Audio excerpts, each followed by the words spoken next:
কি হয়েছে মা? এইভাবে দারোয়ানের মতো দাঁড়িয়ে আছো কেন? দেখেছ মা, তোমাকে দারোয়ান বলছে। মাকে আরো রাগিয়ে দিল। আমি বললাম, এই তুই এত কথা বলছিস কেন? আমি মায়ের সাথে কথা বলছি, তোর সাথে না। আজ তোর কপালে দুঃখ আছে। কি করেছি আমি? তুই নাকি রিয়ার ফ্রেন্ডদের বিরক্ত করিস আর ওদের নাকি আজকে প্রপোজ করেছিস। ও, তাহলে এই ব্যাপার। বাহ, কলিজার বোন আমার নামে কি সুন্দর মিথ্যা বানিয়ে বলল। দাঁড়া, তোকে দেখাচ্ছি মজা। কিরে, কি বলছিস বিড়বিড় করে? মা যেটা বলেছে সেটা উত্তর দে। বিশ্বাস কর মা, আমি এমন কাজ করতেই পারি না। আহারে, দুধে তুলসী পাতা, কোনো দোষই নাই জনাবে।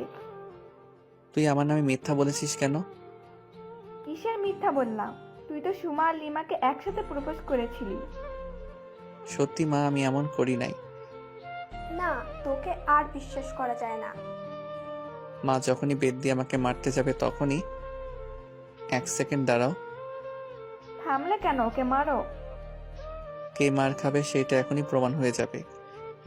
এই বলে আমি পকেট থেকে মোবাইলটা বের করলাম আর সব রেকর্ড মাকে শুনিয়ে দিলাম। মা তো রিয়ার উপর রেগে আগুন হয়ে গেছে, আর রিয়া তো ভয়ে শেষ। তুই এইটা কখন রেকর্ড করলি?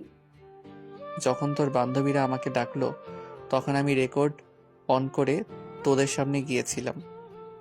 তুই আমাকে মিথ্যে বলে ওকে মার খাওয়াতে চেয়েছিস। রিয়া যেই দৌড় দিবে তখনই আমি ওর চুল ধরে ফেলি। পালাবি কই এখন? আমাকে তো ভালোই ফাঁসিয়ে দিচ্ছিস। এই আমার চুল ছাড়, আমার লাগছে। আজকের মতো মাফ করে দিলাম। আর যদি আমার পিছনে লেগেছিস তাহলে দেখিয়ে দিব আমি কি জিনিস। তারপর আমি রিয়াকে ছেড়ে দিলাম। সে দৌড়ে একটা রুমে ঢুকে গেল আর বলতে লাগলো, দেখবো তুই আমার কি করতে পারিস।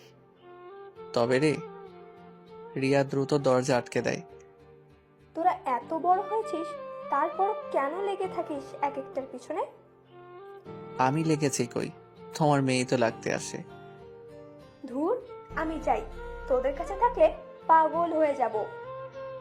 মা চলে গেল আর আমি রুমে এসে ফ্রেশ হয়ে খাবার খেলাম। শুয়ে শুয়ে মোবাইল টিপছি। এমন সময় তানভীর কল দিল। কিরে, হঠাৎ কল দিলি যে? কেন, দেওয়া যাবে না নাকি? তা না, এখন বল কেন কল দিয়েছিস? কাল দুপুরে নদীর পাড়ের রাস্তাটাই আসিস। কেন? জমিয়ে আড্ডা দিব তাই। বাবা অফিসে গেলে আসবো, আর যদি না যায় তাহলে সরি। ওকে, চেষ্টা করিস আসার জন্য। তা তো অবশ্যই। এখন বাই, পরে দেখা হবে। Okay bye. এইভাবে আজকের দিনটা কেটে গেল।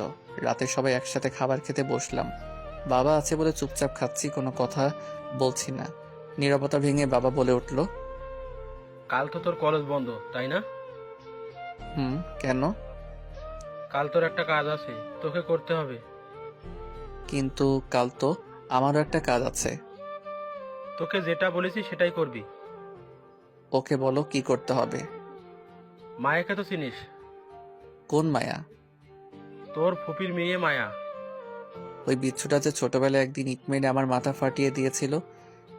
বিচ্ছু মানে? যে শয়তান ওই মেয়েটা, আমি ওকে ভালো করে চিনি। তুই কিন্তু বেশি বকতেছিস।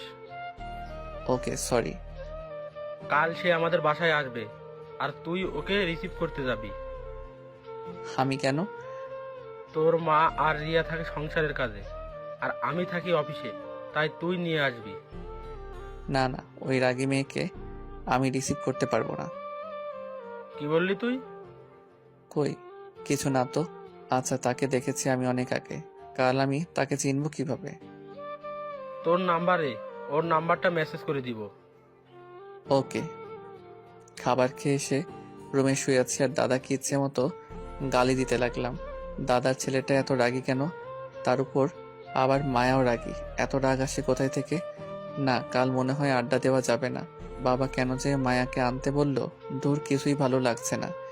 এইসব ভাবতে ভাবতে কখন যে ঘুমিয়ে গেলাম তা বলতেই পারবো না।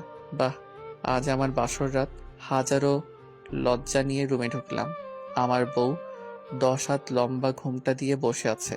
দুরু দুরু বুক নিয়ে বউয়ের পাশে বসলাম। কিভাবে যে তার ঘুমটা তুলবো তা নিয়ে নানা প্রশ্নের মধ্যে পড়ে গেলাম। সাহস করে যেই ঘুমটা তুলতে যাব ঠিক তখনই কেউ একজন আমার পুরো শরীরটা ভিজিয়ে দেয়। আমি লাফ দিয়ে ঘুম থেকে উঠি। ও তার মানে এটা স্বপ্ন ছিল, বাস্তবে আমার বিয়ে হয় নাই। বাহ, কি দারুণ স্বপ্ন দেখছিলাম। কিন্তু মেয়েটা কে ছিল? তোর মুখটা দেখতে পেলাম না, কিন্তু পানি দিল কে? তাকিয়ে দেখি আমার পুরো শরীরটা ভিজে গেছে, আর হাতে পানির মগ নিয়ে রিয়া দাঁড়িয়ে হাসছে।